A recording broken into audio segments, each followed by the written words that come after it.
Hello everyone, my name is Neha. Welcome back to my YouTube channel Crack UGC Net JRF with me. This is part second of our UGC Net paper 1 series और मैं अपने channel पर UGC Net paper 1 और paper 2 political science की preparation Hindi और English दोनों medium में बिल्कुल फ्री ऑफ कॉस्ट प्रोवाइड करवा रही हूँ. If you are preparing for UGC you can subscribe my channel. तो कल की वीडियो में हमने पढ़ा था concepts of teaching, forms of education, characteristics of teaching, requirements of teaching, models of teaching, objectives of teaching, levels of teaching, Bloom's classification, maxims of teaching और Jean Piaget's theory of cognitive development. अगर आपने कल की video नहीं देखी तो please मेरी YouTube channel पे जाके कल की वीडियो देख लो. तो आज की क्लास हम स्टार्ट करते हैं. तो आज हम पढ़ेंगे learners characteristics, learners type, characteristics of adolescent learners, characteristics of adult learners, factor affecting teaching, methods of teaching, teaching support system और teaching aids, teacher and student centered teaching methods और evaluation system. तो चलिए start करते हैं. कौन कौन सी ऐसी characteristics होनी चाहिए जो उसको टीचिंग के लिए ज़रूरी है. क्रियोसिटी, सबसे पहले है क्रियोसिटी. उसके अंदर क्यूरियोसिटी होनी चाहिए, किसी चीज़ को सीखने की इच्छा, किसी चीज़ को जानने की इच्छा. उसके अंदर इंस्टिंक्ट मोटिवेशन होना चाहिए, अडेप्टेबिलिटी होनी चाहिए, चैलेंज सीकिंग होना चाहिए और डिसिप्लिन मोस्ट इम्पॉर्टेंट. अगर उसमें डिसिप्लिन ही नहीं है, अनुशासन ही नहीं है, तो वो कैसी चीज़ें करेगा. तो ये सारी लर्नर की जो कैरेक्टरिस्टिक्स हैं. और आगे है लर्नर्स कैन बी, मतलब कि लर्नर्स के क्या क्या टाइप्स हैं. लर्नर सीखने के लिए कौन सी उसकी जो पार्ट्स हैं जिनके बेस पे वो सीखता है. Personal, academic, social and emotional और cognitive. Personal characteristics often related to demographic information such as age, gender, maturation, cultural background. और इसमें और क्या ऐड हो जाता है, लैंग्वेज, सोशल, इकोनॉमिक, कल्चरल और specific needs of a leader group such a particular skills and disabilities for learning. ठीक है. पर्सनल में age, gender, maturation, cultural background, ये सारी चीज़ें जो एक टीचिंग को इफ़ेक्ट करती हैं, एक स्टूडेंट की टीचिंग को इफ़ेक्ट करती हैं. दूसरे नंबर पर आती है एकेडमिक. एकेडमिक मतलब उसकी प्रायर नॉलेज, एजुकेशनल टाइप उसका मतलब कि learning related such as learning goals of an individual और ए ग्रुप. मतलब उसकी प्रायर नॉलेज क्या है, उसकी सीखने से पहले उससे जानकारी क्या थी उसके पास. अगर वो कोई चीज़ आज सीख रहा है, क्या उसको उस चीज़ के बारे में पहले से कुछ पता है, और उसका एजुकेशनल टाइप क्या है, उसका लेवल ऑफ एजुकेशन क्या है, ये सारा हम एकेडमिक में पढ़ते हैं. नेक्स्ट है social and emotional. Social and emotional learners मतलब कि अगर एक स्टूडेंट अपने आप को एक ग्रुप में इंट्रोड्यूस कर रहा है तो उस ग्रुप में उसकी क्या प्लेस है एज अ इंडिविजुअल, वो कितना कॉन्फिडेंस फील कर रहा है, वो अगर किसी से वो इंटरेक्शन कर रहा है तो क्या उसके अंदर कितना कॉन्फिडेंस है. और इमोशनल, क्या वो इमोशनल स्टेबल है, क्या वो सिचुएशन को देख के अपने इमोशंस पे कंट्रोल नहीं कर सकता. ये सारी चीज़ें लर्नर को इफ़ेक्ट करती हैं उसकी टीचिंग के दौरान. नेक्स्ट है कोग्निटिव. कोग्निटिव सबको पता ही है, जैसे it deals with memory, mental procedure and intellectual skills which determines how the learner perceive, remember, thinks और solve a problems. क्या वो एक प्रॉब्लम को देख के वो कैसे रिएक्ट करता है, उस प्रॉब्लम को कैसे सॉल्व करता है, कैसे वो सोचता है उस चीज़ के बारे में, उसका मेंटल प्रोसीजर क्या है, उसकी मेमोरी किस लेवल की है. ये सारी चीज़ें लर्नर की टीचिंग इफ़ेक्ट करती हैं. नेक्स्ट है कैरेक्टरिस्टिक्स ऑफ एडोलसेंस लर्निंग. इसमें फिजिकल डेवलपमेंट होता है हमारा, जैसे कि सबको पता है गर्ल्स एंड बॉयज़ की बॉडी अलग अलग तरह से ग्रो करना शुरू कर देती है. इंटेलेक्चुअल एकेडमिक डेवलपमेंट होता है, सोशल डेवलपमेंट होता है, इमोशनल एंड साइकोलॉजिकल डेवलपमेंट होता है और मोरल डेवलपमेंट होता है। किशोरावस्था में जब होते हैं तो हमें हमेशा रेस्टलेसनेस लगती है, फटीग लगता है ड्यू टू हार्मोनल चेंजेस, क्योंकि हमारे हार्मोन चेंज होते हैं। हमारे अंदर बहुत ज़्यादा हाई एनर्जी होती है कुछ करने की, क्योंकि हमारे अंदर कुछ करने की इच्छा पैदा होती है। डेवलपिंग सेक्सुअल अवेयरनेस, हमारे अंदर सेक्सुअल अवेयरनेस आने लग जाती है। A concern with change in body size and shape, body size and shape different होने लग जाता है सबका। तो ये सारी चीज़ें फिजिकल डेवलपमेंट में आती है। नेक्स्ट है intellectual development, moving from concern to abstract thinking, हमारी थिंकिंग जो है एब्स्ट्रैक्ट हो जाती है। High achievement when challenge and engagement and ability to be self reflective, हमारे अंदर कुछ करने का जुनून आ जाता है। और यही टाइम होता है कि जब हम कुछ कर लें तो कर लें। नेक्स्ट है सोशल डेवलपमेंट। सोशल डेवलपमेंट कैसे होता है? हम फ्रेंड्स बनाते हैं, ग्रुप्स बनाते हैं, पीयर ग्रुप्स बनाते हैं, इंटरेक्ट करते हैं लोगों से। हमें घूमना फिरना ज़्यादा अच्छा लगता है इस टाइम पे, तो हमारा सोशल डेवलपमेंट होता है। नेक्स्ट है इमोशनल एंड साइकोलॉजिकल डेवलपमेंट।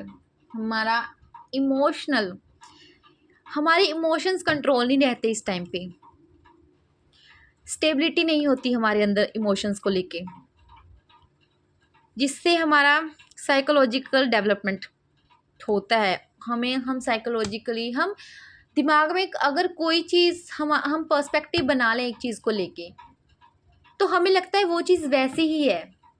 हम रियल वर्ड से हम अनजान होते हैं उस टाइम पे, क्योंकि हम अपनी दुनिया में होते हैं। नेक्स्ट है मोरल डेवलपमेंट, हमारे अंदर मोरल डेवलपमेंट होता है। Next characteristics of adult learners, पहले हमने पढ़े एडोलसेंस वाले और अब है अडल्ट लर्नर्स। एडल्ट लर्नर्स कैसे होते हैं? प्रॉब्लम सेंटर्ड होते हैं, अपनी प्रॉब्लम खुद सॉल्व करते हैं, इनमें समझ होती है। किशोरावस्था में हमें इतनी समझ नहीं होती, हम अपनी इमेजिनेशन में होते हैं, ख्याली दुनिया में होते हैं। पर जो एडल्ट लर्नर्स होते हैं ये रियल वर्ल्ड में होते हैं, इनको समझ होती है, ये रिजल्ट ओरिएंटेड होते हैं। Have specific result in mind for education, इनको पता होता है कि इन्होंने लाइफ में क्या करना है।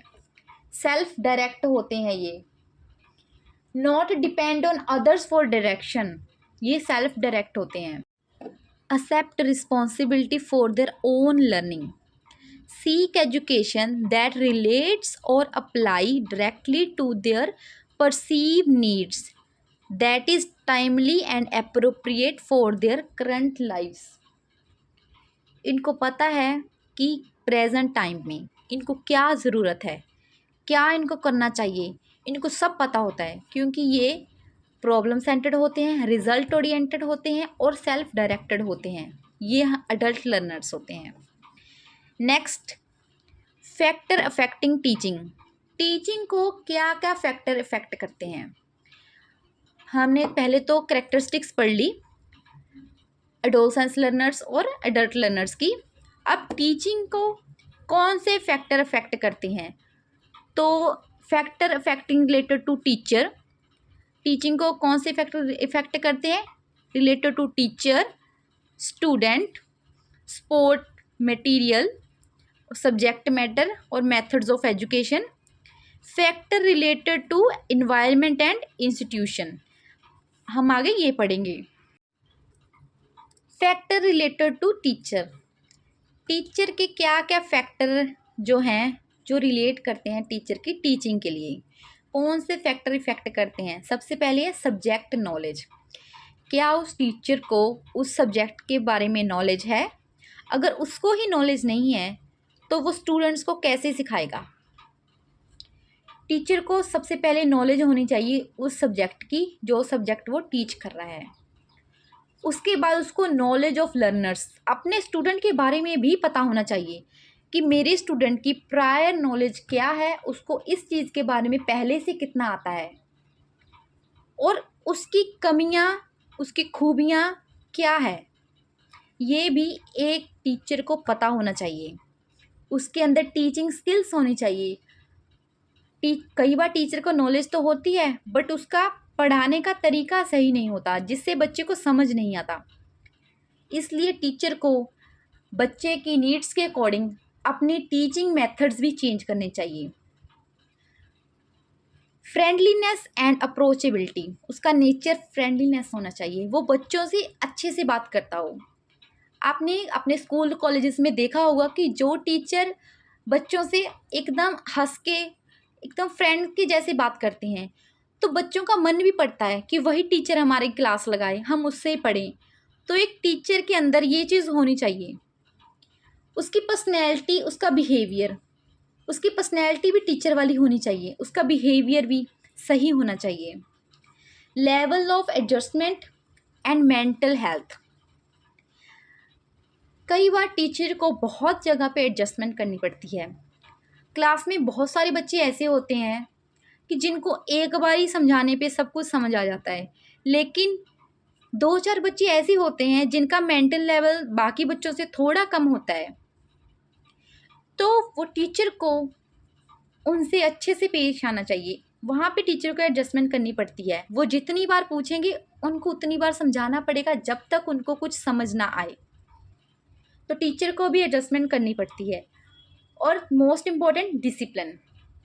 अगर टीचर डिसिप्लिन ही नहीं है, वो टाइम से क्लास में ही नहीं आता, वो टाइम से अपना सिलेबस ही कंप्लीट नहीं कर सकता, तो वो टीचर कैसे बच्चों को अच्छी गाइडेंस देगा? टीचर, वो उसकी पर्सनैलिटी क्या बन जाएगी बच्चों में?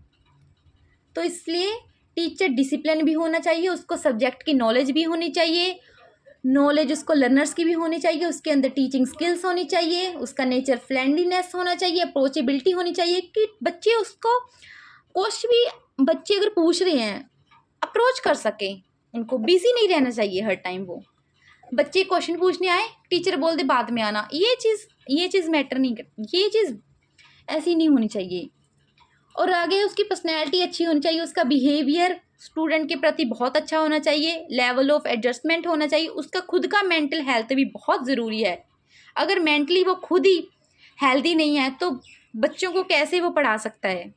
और लास्ट, डिसिप्लिन, उसके अंदर डिसिप्लिन होना चाहिए। तो ये है टीचर रिलेटेड फैक्टर जो इफ़ेक्ट करते हैं टीचर के पढ़ाने के तरीके को, ठीक है, और बच्चों के सीखने के तरीके को। नेक्स्ट है factor related to learners. Student के क्या फैक्टर्स हैं जो उसकी टीचिंग को इफ़ेक्ट करते हैं? Both physiological and psychological factors of the learners affect learning outcomes. मतलब लर्नर्स के फिजियोलॉजिकल और उसके साइकोलॉजिकल फैक्टर दोनों ही टीचिंग को प्रभावित करते हैं। सबसे पहले maturation, age, motivation, previous knowledge, intelligence, mental health उसका diet and nutrition, attention and interest, goal setting and level of aspiration, physical handicaps and dysfunctioning. उसकी समझने की कितनी क्षमता है ये उसकी एज पे डिपेंड करेगा। उसके अंदर मोटिवेशन होनी चाहिए, उसकी प्रीवियस नॉलेज कितनी है वो भी उसकी टीचिंग को प्रभावित करती है। उसको पहले से कितनी जानकारी है, वो उसका इंटेलिजेंस लेवल क्या है, उसकी टीचिंग को प्रभावित करता है। उसकी मेंटल हेल्थ, क्या वो मेंटली स्टेबल है,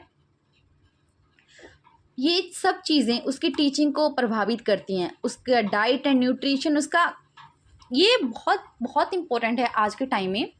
अगर हमारी डाइट अच्छी नहीं है तो ना तो हम अच्छे से पढ़ सकते हैं, ना अच्छे से कोई भी फिज़िकल एक्टिविटी कर सकते हैं, और भी बहुत सारी चीज़ें, ना हमें टाइम से नींद आती है। इसलिए हमें अपनी डाइट एंड न्यूट्रिशन का बहुत ध्यान रखना चाहिए फॉर गुड हेल्थ और better studies. Attention and interest, उसकी सीखने में उसका इंटरेस्ट होना चाहिए।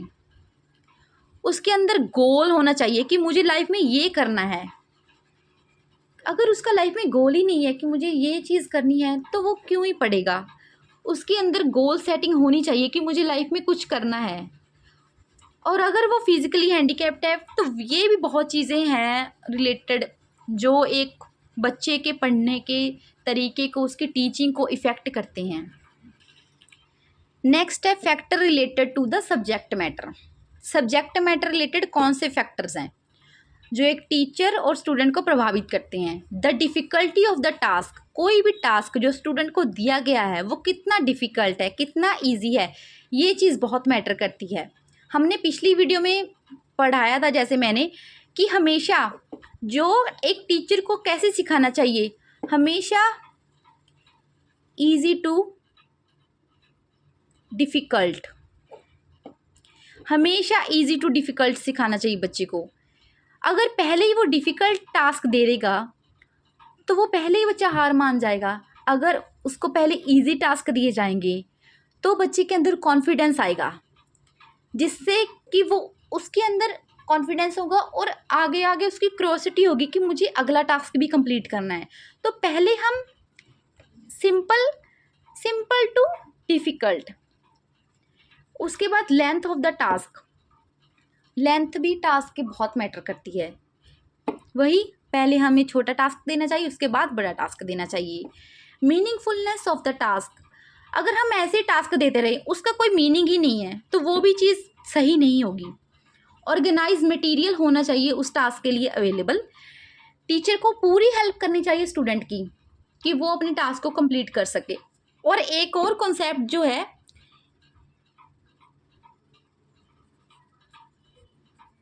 लर्निंग बाय डूइंग, इस कॉन्सेप्ट को भी टीचर को प्रमोट करना चाहिए जब वो ऑर्गेनाइज मटेरियल उसको प्रोवाइड कर रहा है।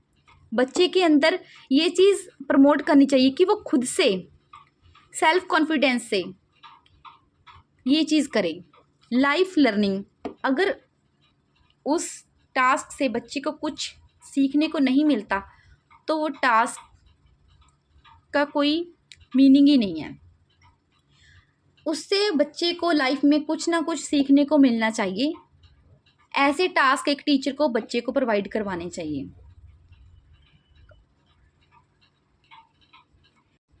नेक्स्ट है factor related two methods of teaching, instruction, facilities and environment, और साथ में इंस्टीट्यूशनल रिलेटेड भी करेंगे हम। सबसे पहले distribution of practice, whole versus part learning, recitation, knowledge of result, learning by doing. देखा लर्निंग बाय डूइंग का कॉन्सेप्ट आ गया ना इधर। Teacher student ratio, quality of teachers and their commitments, infrastructure, adopted teaching methods, management, institutional achievements, stability, physical and material resources और environment. ये सारी चीज़ें टीचिंग को इफ़ेक्ट करती हैं कि कैसे एक प्रैक्टिस को डिस्ट्रीब्यूट किया गया है। अगर वो रिज़ल्ट ही नहीं आ रहा उसका सही तो उस टीचिंग का कोई भी महत्व नहीं है।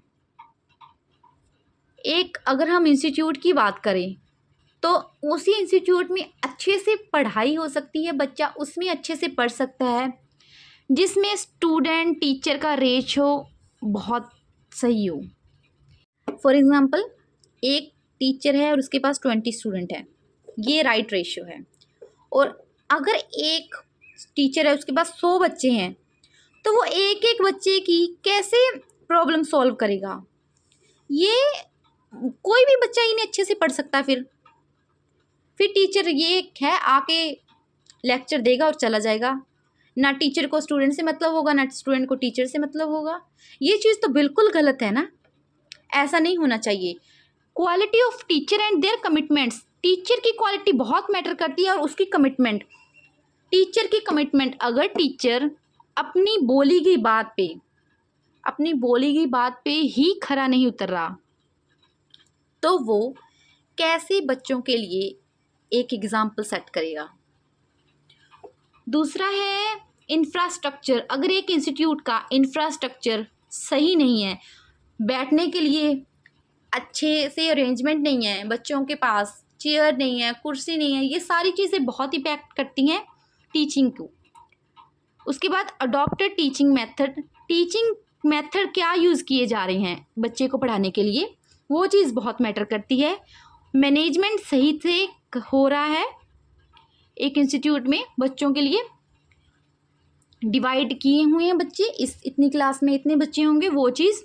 इंस्टीट्यूशनल अचीवमेंट, इंस्टीट्यूट की अचीवमेंट बहुत मैटर करती है। अगर एक इंस्टीट्यूट में 100% रिजल्ट है तो सारे बच्चे इंस्टीट्यूट में ही जाएंगे ना, उस इंस्टीट्यूट में ही जाएंगे सारे बच्चे। जिस इंस्टीट्यूट का रिजल्ट ही नहीं है, उसकी कोई अचीवमेंट ही नहीं है, कोई भी उससे जाके नहीं पढ़ेगा। इंस्टीट्यूट में स्टेबिलिटी होनी चाहिए। ऐसा नहीं होना चाहिए कि आज इंस्टीट्यूट खुला और 2 महीने बाद बंद हो गया, ये चीज़ नहीं होनी चाहिए। Physical and material resources provide किए जाने चाहिए और इन्वायरमेंट उस इंस्टीट्यूट का बहुत सही होना चाहिए। प्रॉपर वेंटिलेशन होना चाहिए, बच्चों को कोई भी दिक्कत नहीं होनी चाहिए, प्रॉपर रोशनी होनी चाहिए, हवादार होना चाहिए, जिससे बच्चों को पढ़ने में कोई परेशानी ना हो। ये सारी चीज़ें टीचिंग के मेथड्स हैं। ये सारी चीज़ें टीचिंग के मेथड्स, इंस्टीट्यूशनल रिलेटेड और इंस्ट्रक्शन फैसिलिटी रिलेटेड फैक्टर्स हैं जो टीचिंग को प्रभावित करते हैं, टीचिंग को इफ़ेक्ट करते हैं। नेक्स्ट टॉपिक है मेथड्स ऑफ टीचिंग। इसमें हम ट्रेडिशनल टीचिंग और ऑनलाइन मेथड पढ़ेंगे। Traditional teaching also known as offline method, और ये टीचर सेंटर्ड मेथड होता है। चॉक एंड टॉक मेथड होता है, जिसमें बच्चे जो हैं जैसा टीचर बोलता है वैसा ही करते हैं और फोकस करते हैं स्टूडेंट मार्क्स पे। ये इसमें लेक्चर मेथड होता है, टीचर जो है लेक्चर देता है, इसमें टीम टीचिंग होती है और फिशबॉल डिस्कशन होती है। ये ट्रेडिशनल मेथड है। पुराने टाइम में भी गुरुकुल्स में यही मेथड सिखाया जाता था और अभी भी स्कूल्स में ये मेथड का यूज़ किया जाता है। नेक्स्ट है ऑनलाइन मेथड। ये लर्नर सेंटर्ड मेथड होता है। इसमें हम 3 टाइप्स पढ़ेंगे इसकी, स्वयं प्रभा और मूक्स। स्वयं की फुल फॉर्म देख लीजिए, study webs of active learning for young aspiring minds. इसकी जो ये फुल फॉर्म है वो भी एग्ज़ाम में पूछ सकते हैं, तो प्लीज़ इसको याद कर लेना। It is a programme initiated by government of India and design to achieve the 3 cardinal principles. 3 principles जो हैं उनको अचीव करने के लिए ये बनाया गया है। 3 प्रिंसिपल कौन से हैं? असेस, इक्विटी और क्वालिटी। ये भी बहुत इंपॉर्टेंट है, एग्ज़ाम में पूछ सकते हैं कि कौन से प्रिंसिपल है। Swayam seeks to bridge the digital divide for student who have hitherto remains untouched by the digital revolution and have not been able to join the mainstream of the knowledge economy. Swayam platform is developed by the Ministry of Human Resources Development and NPTEL IIT Madras with the help of Google and Persist System Ltd. It would be ultimately capable of hosting 2000 courses and 80,000 hours of learning, covering 9th class to post graduation. ये 9th class to post graduation तक की class को cover करते हैं। The course host on Swayam is in 4 quadrants. ये भी बहुत important है। इसमें वीडियो ट्यूटोरियल्स होता है, मतलब वीडियो लेक्चर होते हैं, specially prepared reading material that can be downloadable और प्रिंटेड, ई कंटेंट होता है।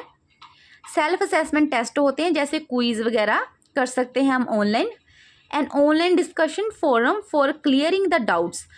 डिस्कशन फॉर्म होता है ऑनलाइन डाउट्स क्लियर करने के लिए। UGC has already issue the UGC credit framework for online courses. UGC ने ये क्रेडिट फ्रेमवर्क के जो क्रेडिट हैं वो इशू किए हैं।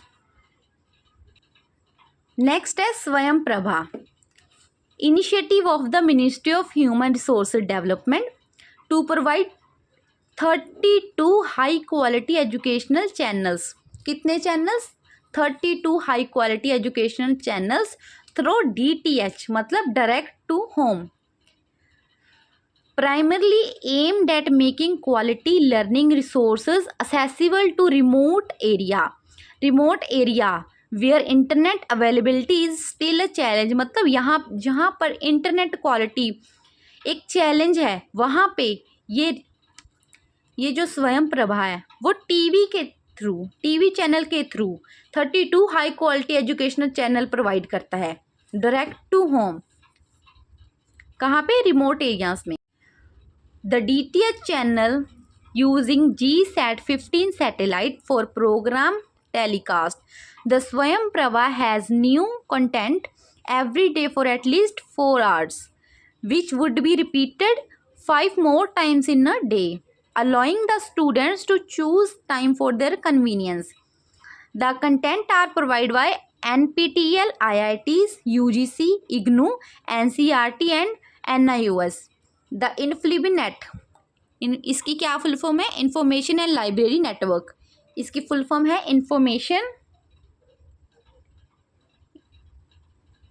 इंफॉर्मेशन एंड लाइब्रेरी नेटवर्क, इसकी फुल फॉर्म है। ये सेंटर मेंटेन करता है वेब पोर्टल को। हायर एजुकेशन में undergraduate to postgraduate तक, school education 9th to 12th तक और curriculum based course.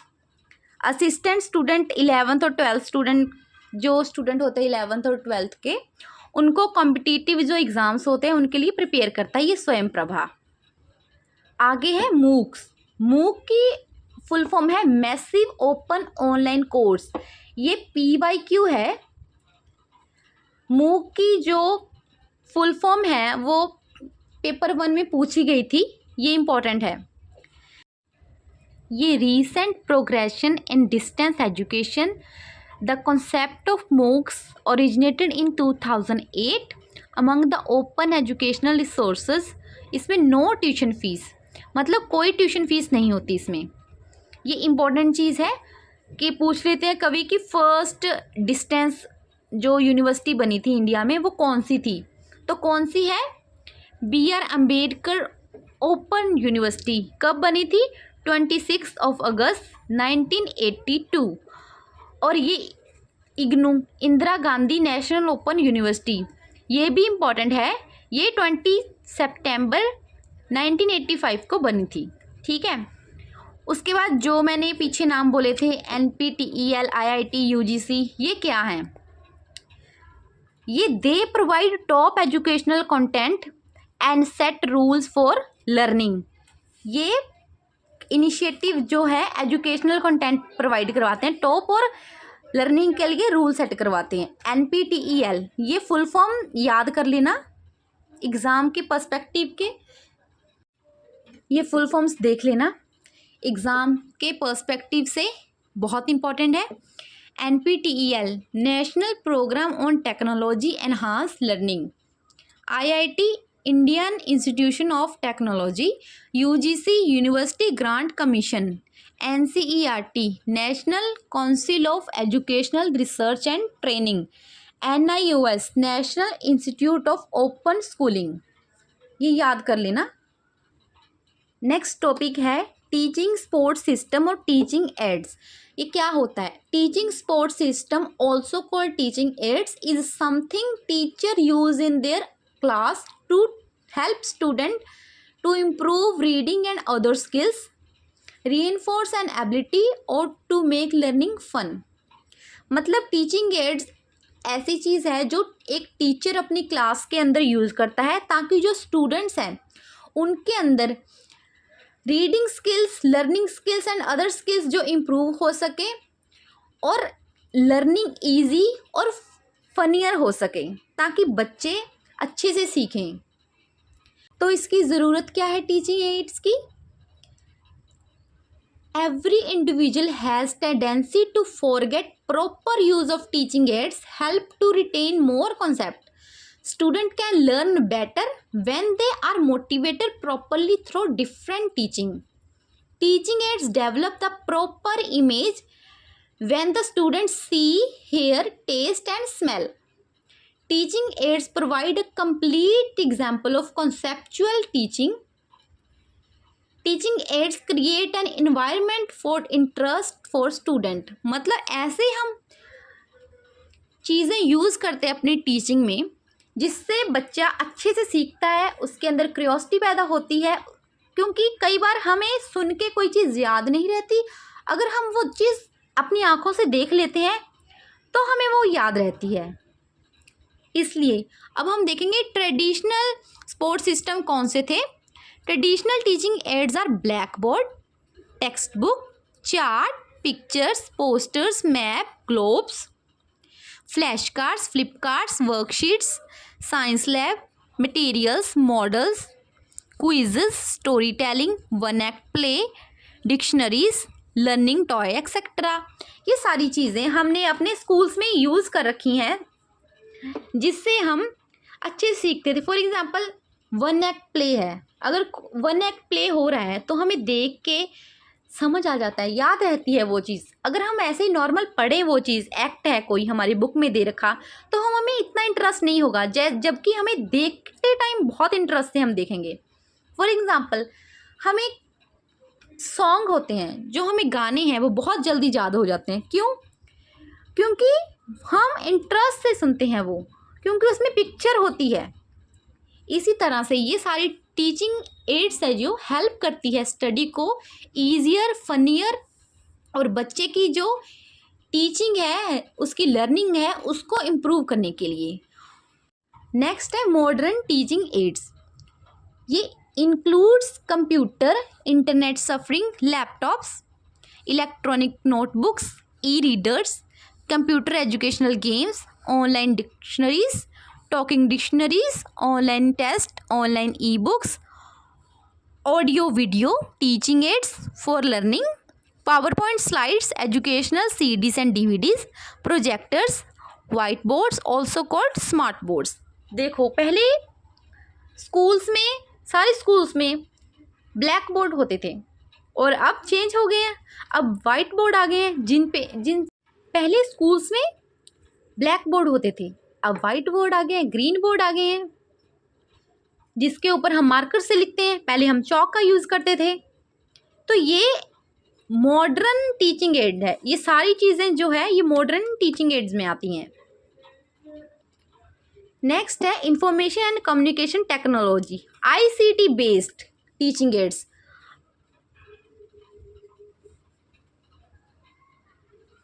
ICT based teaching ads कौन सी होती हैं? डिजिटल टूल्स, जो हम डिजिटल टूल्स का यूज़ करते हैं कुछ भी सीखने के लिए, हम टैबलेट्स और लैपटॉप का यूज़ करते हैं, प्रोजेक्टर का और कैमरास का यूज़ करते हैं, गूगल क्लासरूम का यूज़ करते हैं। जैसे हम ये स्टूडेंट सेंटर होते हैं, क्योंकि हम खुद से यूज़ करते हैं, इनका टीचर की ज़रूरत नहीं पड़ती। नेक्स्ट है teacher centred teaching methods. Teacher centred teaching method कौन से हैं? जो हमें, जिसका सेंटर जो है टीचर होता है। लेक्चर मेथड, हाँ लेक्चर मेथड है सही, क्योंकि इसमें जो है टीचर मेन रोल टीचर का होता है। लेक्चर मेथड ये एक ट्रेडिशनल एंड प्रिवेंटल। नेक्स्ट है teacher centred teaching methods. Teacher centred teaching method कौन से होते हैं? पहला है लेक्चर मेथड। ट्रेडिशनल है, ये बहुत ज़्यादा यूज़ किया जाता है। Traditional and preventive approach, one way communication होता है इसमें।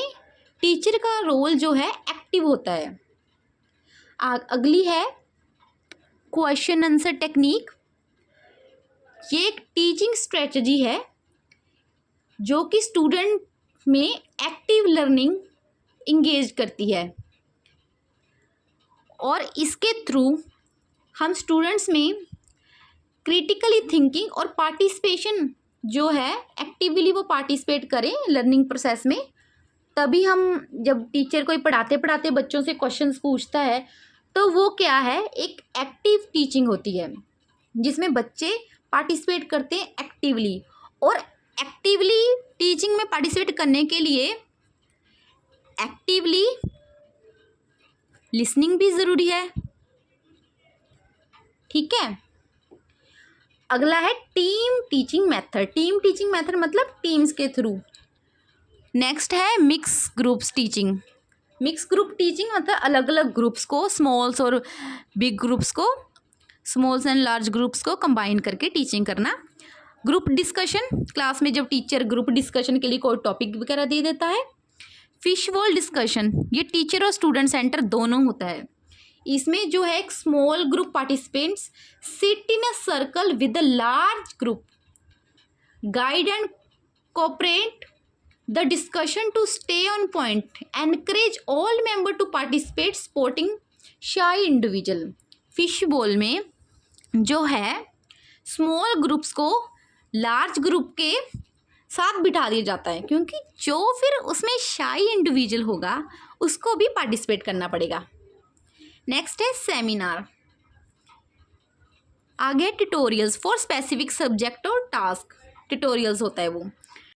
डेमोन्स्ट्रेशनल मेथड, डेमोन्स्ट्रेशनल मेथड क्या है? It is an instructional strategy where teacher show student how to do something, how to do step by step. इसमें टीचर जो है वो स्टेप बाय स्टेप कोई भी चीज़ कैसे करनी है, हाउ टू डू समथिंग, ये जो है स्टूडेंट को बताता है। कौन? टीचर। ये टीचर सेंटर्ड मेथड है। आगे है लर्नर सेंटर्ड मेथड, मतलब स्टूडेंट सेंटर्ड टीचिंग मेथड्स कौन से हैं? जब हमें कोई असाइनमेंट मिलती है, कोई प्रोजेक्ट वर्क मिलता है, कोई केस स्टडी करते हैं हम, कंप्यूटर असाइनमेंट, जो कंप्यूटर असाइंड लर्निंग होती है, ओपन लर्निंग मतलब डिस्टेंस लर्निंग जो हम खुद से करते हैं, है ना, किसी भी कॉलेज से। नेक्स्ट है ह्यूरिस्टिक मेथड, ये डिस्कवरी मेथड है।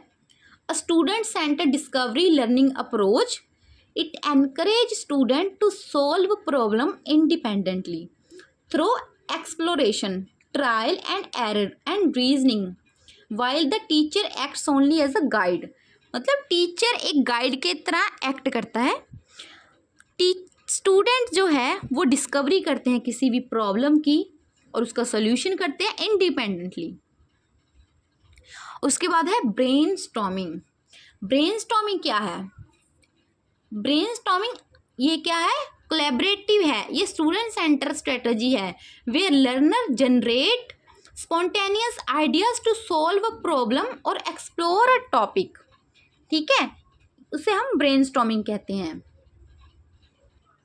Next most important topic evaluation system. Evaluation का मतलब क्या? इवैल्यूएशन का वैसे क्या मतलब होता है? मूल्यांकन, है ना। Evaluation is a process, evaluation is a process through which we can get an exact idea of what student actually achieve from their teaching learning experience। मतलब हम एक एग्जैक्ट आइडिया लगा लेते हैं कि बच्चे ने टीचिंग लर्निंग एक्सपीरियंस से क्या कितना सीखा।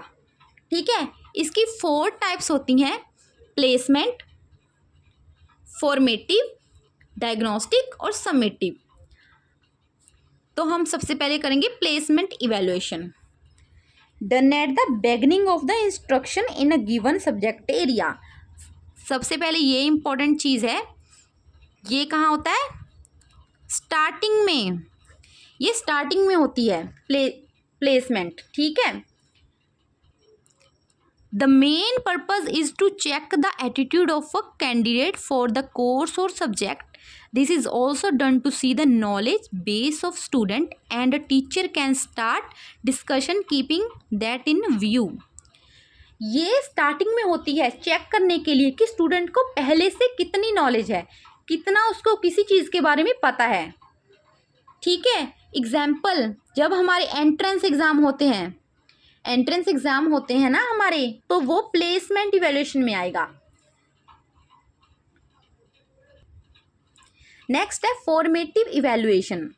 फॉर्मेटिव इवैल्यूएशन ये ड्यूरिंग इंस्ट्रक्शन, मतलब जब हमारी पढ़ाई सेमेस्टर क्लास चल रही हो तब फॉर्मेटिव इवैल्यूएशन करते हैं teacher. Also called internal evaluation, use in the improvement for educational programme, used for judging the worth of a program while the program activities are in progress. Quick feedback check student positions regarding his her success or failure on attaining the instructional objects. The teacher act as a coach तो क्या पता चला आपको, ये formative evaluation जो है वो क्या है, एक इंस्ट्रक्शनल ऐसी टेक्निक है जो ड्यूरिंग प्रोग्राम, ड्यूरिंग इंस्ट्रक्शन होता है। इसमें हमें क्विक फीडबैक मिलता है, टीचर देख लेता है इवैल्यूएट करके कि बच्चे ने कितना सीखा। मोस्ट इम्पॉर्टेंट पॉइंट ये है कि अगर बच्चा फेल हो गया उस चीज़ में तो बच्चा इम्प्रूव कर सकता है, तभी इम्प्रूव कर सकता है, ठीक है, क्योंकि ये ड्यूरिंग इंस्ट्रक्शन है, पढ़ते समय है ये चीज़। इसकी एग्जाम्पल क्या हो सकती है, जो क्लास टेस्ट होते हैं या मिड सेमेस्टर टेस्ट होते हैं, इसकी एग्जाम्पल ये है, हमें अगर मिड सेमेस्टर टेस्ट में या क्लास टेस्ट में कम मार्क्स आए, जब हमारे फाइनल एग्ज़ाम होते हैं तो हम उसको तब तक इम्प्रूव कर सकते हैं। हमें पता चल जाता है कि हमारा कौन सा सब्जेक्ट वीक है, कौन से में हमें कम मार्क्स आए, ताकि जब हम फाइनल एग्ज़ाम दें तो हम वो चीज़ अपनी इम्प्रूव कर रहे हैं। नेक्स्ट है diagnostic evaluation. The diagnostic evaluation goes a step further and try to provide an explanation for the possible cause for a problem in learning. Diagnostic tests are more comprehensive and detailed. The find reason of problem. Diagnostic test. Formative evaluation जब हम करते हैं तब हम पता चल जाता है कि हमें मार्क्स कम आए, तो फिर पता कैसे चलेगा कमी कहाँ रही। तो ये काम कौन करता है, डायग्नोस्टिक इवैल्यूएशन हम find reason of our problem, कि हमें कमी किस सब्जेक्ट में आ रही है, हमारे मार्क्स क्यों कम हो रहे हैं, ये डायग्नोस्टिक इवैल्यूएशन के थ्रू होता है। तो फॉर्मेटिव इवैल्यूएशन ड्यूरिंग इंस्ट्रक्शंस होता है, उसमें जो प्रॉब्लम्स आई वो प्रॉब्लम के सल्यूशन के लिए, उस प्रॉब्लम को फाइंड करने के लिए डायग्नोस्टिक इवैल्यूएशन होती है। समझ आ गया आपको। नेक्स्ट है समेटिव इवैल्यूएशन। ये एक्सटर्नल इवैल्यूएशन है, done at the end of the course, मतलब एंड ऑफ द कोर्स ये समेटिव इवैल्यूएशन होता है। It involves formal testing of student. The focus on the outcome.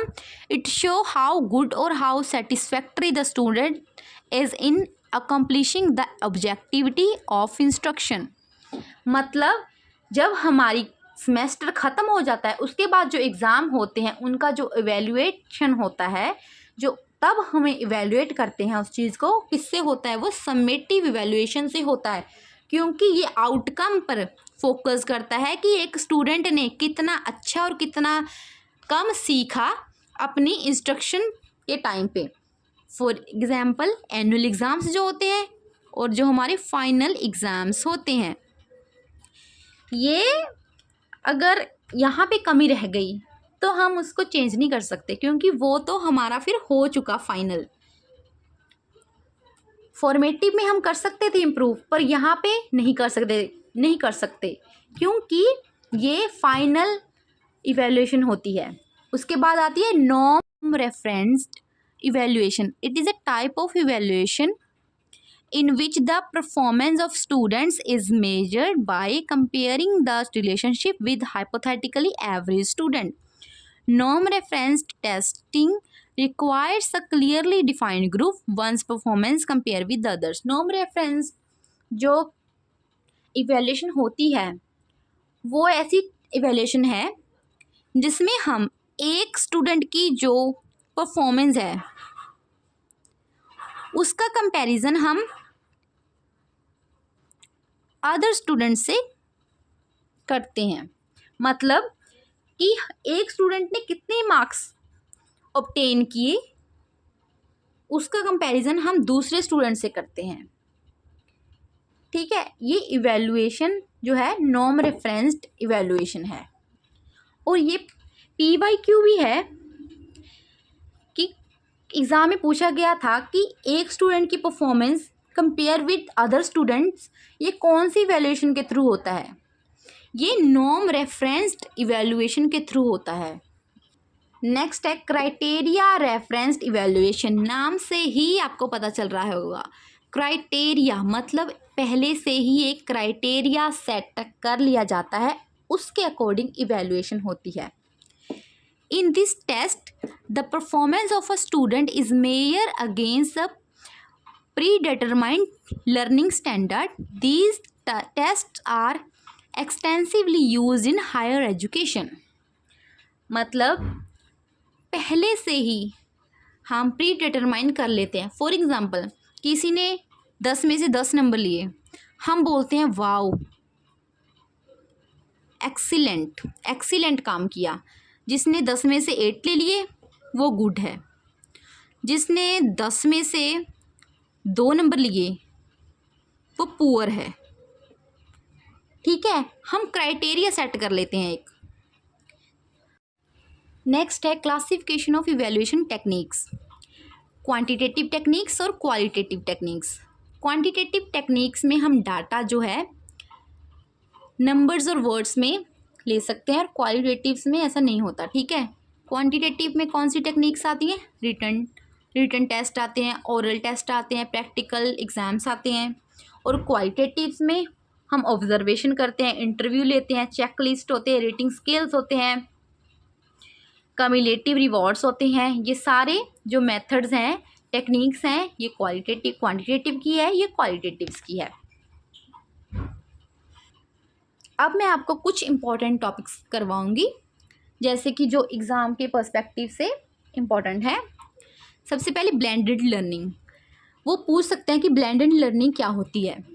Combination of online face to face learning often called hybrid learning, traditional face to face instruction with digital online learning.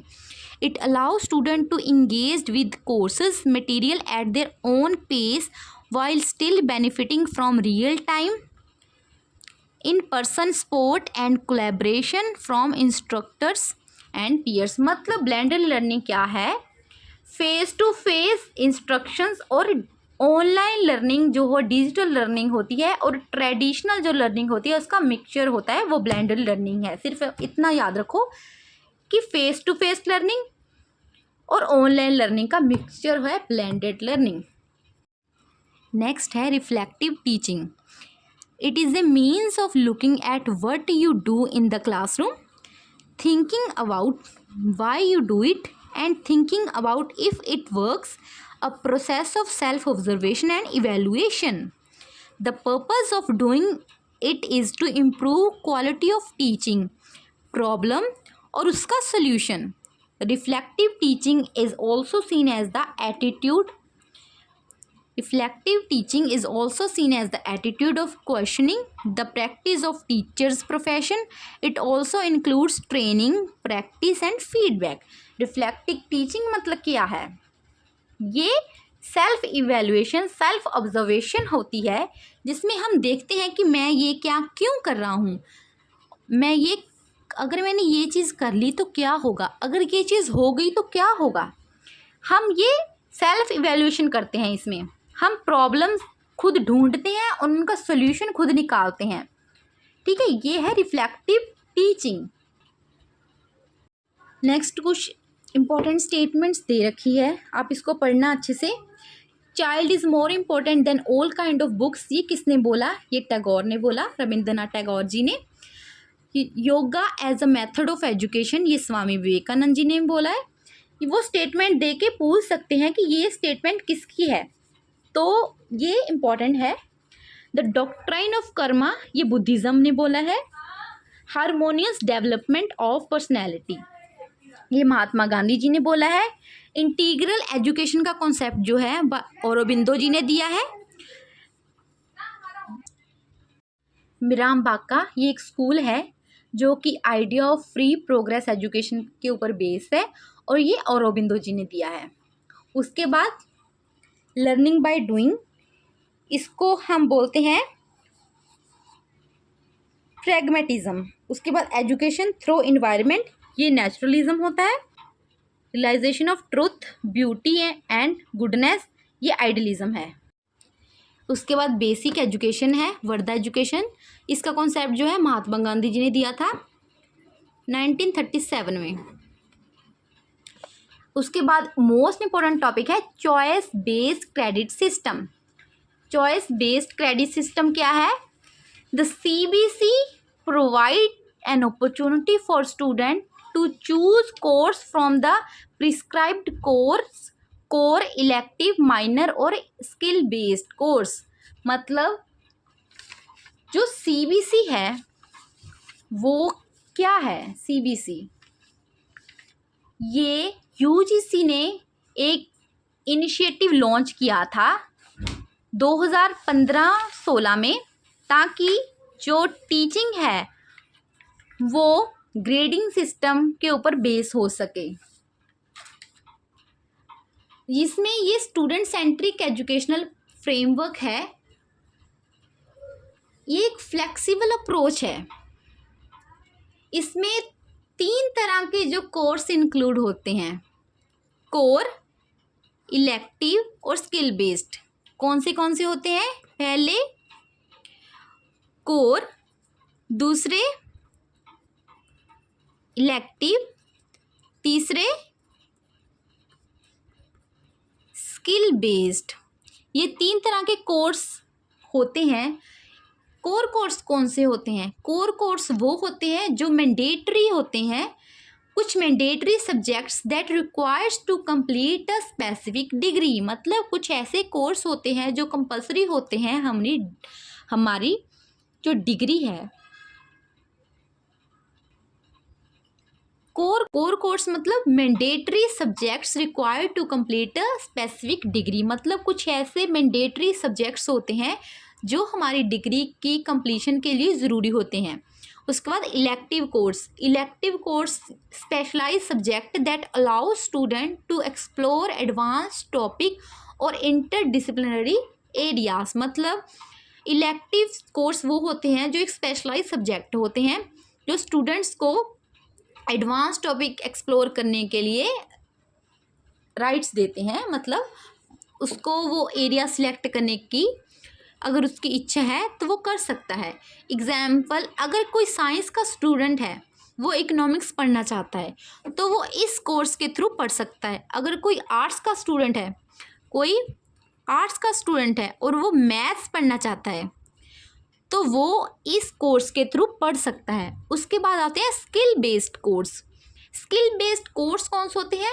ये practical और foundational course होते हैं, design to build communication, vocational और technical skills. मतलब बच्चों की जो skills हैं उसको इम्प्रूव करने के लिए जो कोर्स बनाए जाते हैं वो स्किल बेस्ड कोर्स होते हैं। इसमें भी एक कोर कोर्स होते हैं और इलेक्टिव कोर्स होते हैं। मतलब कुछ ऐसे कोर्स होते हैं जो हमारे लिए कंपलसरी होते हैं और कुछ ऐसे कोर्स होते हैं जो हम इलेक्टिव होते हैं हमारे लिए। मतलब हमारी इच्छा है वो कोर्स लेना है या नहीं लेना है, या उसकी जगह कौन सा लेना है।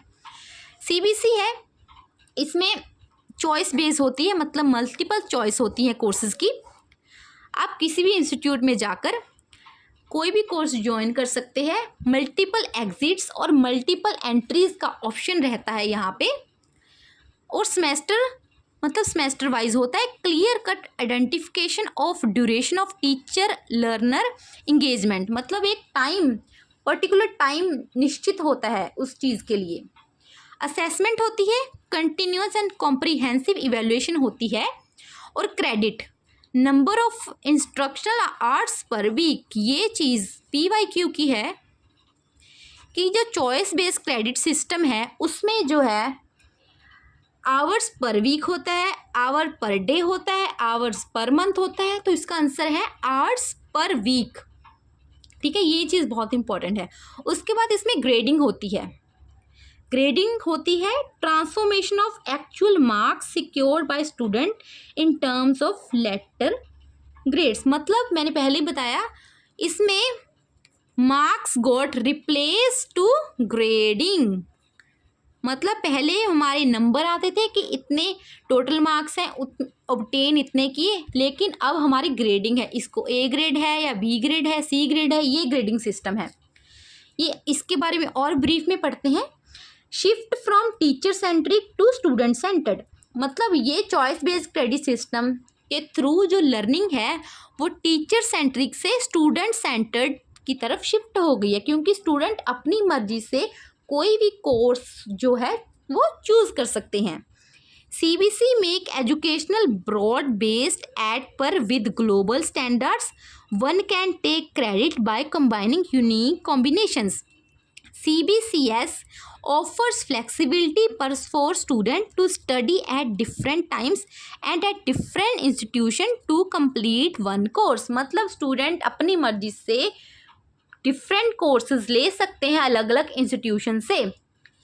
तो ये हो गया हमारा चॉइस बेस्ड क्रेडिट सिस्टम, बहुत इंपॉर्टेंट है, तो आप एक बार देख लेना अच्छे से।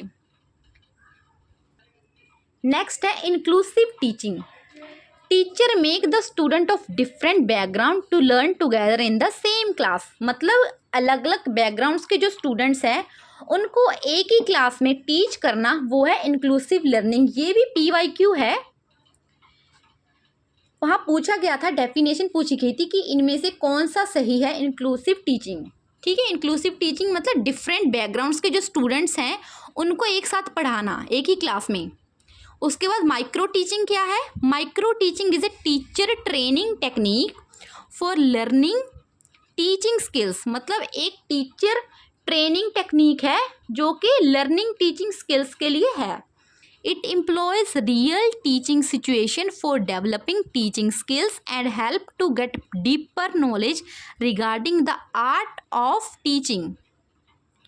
This Stanford technique involves the step of plan, teach, observe, replan, reteach and reobserve। मतलब पहले प्लान, फिर टीच, फिर ऑब्जर्व। अगर वो हमारा जो इवेल्युएशन अच्छे से नहीं हुई तो हम रीड प्लान करेंगे, री टीच करेंगे और री ऑब्जर्व करेंगे। उसके बाद टीचिंग के कुछ की बिहेवियर्स हैं।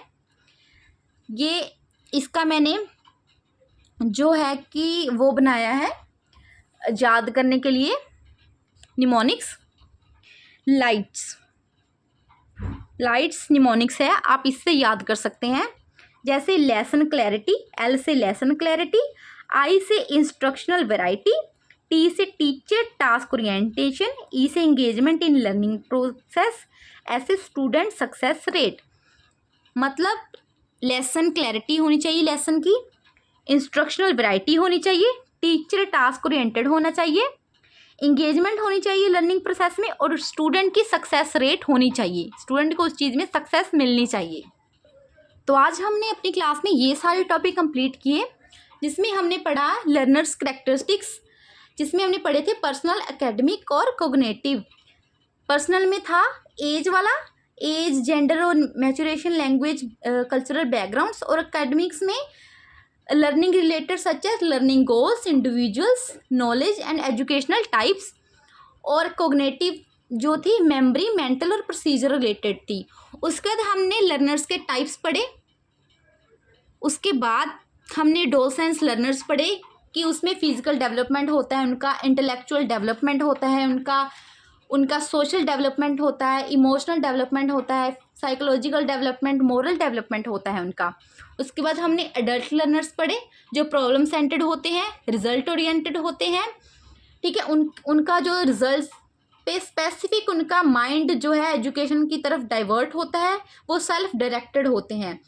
उसके बाद हमने पढ़ा मेथड्स ऑफ टीचिंग, टीचिंग के मेथड्स क्या हैं, और टीचिंग को अफेक्ट कौन से फैक्टर्स हैं जो अफेक्ट करते हैं टीचिंग को। जैसे teacher effect, teacher related effect है, टीचर को सब्जेक्ट नॉलेज होनी चाहिए, उसको अपने लर्नर्स की नॉलेज होनी चाहिए, उसका टीचिंग स्किल्स अच्छी होनी चाहिए, नेचर उसका फ्रेंडलीनेस वाला हो, अप्रोचेबिलिटी हो उसके अंदर, वो उसकी पर्सनैलिटी और बिहेवियर अच्छा हो, और उसका लेवल ऑफ एडजस्टमेंट और मेंटल हेल्थ जो है वो अच्छी हो।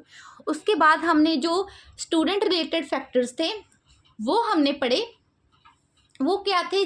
मतलब कि स्टूडेंट जो है वो डिसिप्लिन हो, उसकी एज फैक्ट करती है, मोटिवेशन, उसकी प्रीवियस लर्निंग मैटर करती है, उसका इंटेलिजेंस, उसका मेंटल लेवल, मेंटल हेल्थ उसकी, उसकी डाइट एंड न्यूट्रिशन, उसकी टेंशन, उसका पढ़ने का इंटरेस्ट, उसका गोल है लाइफ में या नहीं है, ये सारी चीज़ें मैटर करती है। ये फैक्टर है उसका लर्नर्स का टीचिंग के रिगार्डिंग। उसके बाद हमने सब्जेक्ट मैटर पढ़े, जिसमें हमने पढ़ा डिफ़िकल्टी ऑफ टास्क, और हमने length of the task, meaningfulness of the task, similarity of task, ये सारी चीज़ें हमने उसमें पढ़ी हैं।